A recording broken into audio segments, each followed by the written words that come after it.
Tuhitimishe upande wa kimataifa. Mkataba wa amani mpya umesainiwa nchini Marekani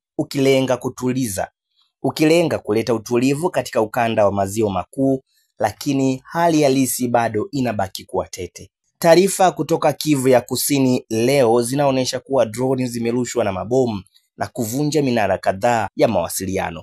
Shambulio hili, kwa mujibu wa vyombo vya habari vya Rwanda, linahusishwa na jeshi la Kongo FDLR na baadhi ya vikundi vinavyodaiwa kuhusishwa na Burundi.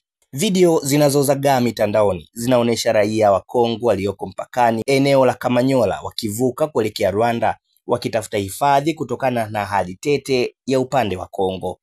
Wadadisi wa masuala ya usalama wanasema tukio hili linaweka changamoto kubwa kwa juhudi za kimataifa za kutekeleza mkataba wa amani. Wito umetolewa kwa pande zote kuheshimu makubaliano, kushirikiana katika mazungumzo ya kina ili kuhakikisha utulivu wa kudumu.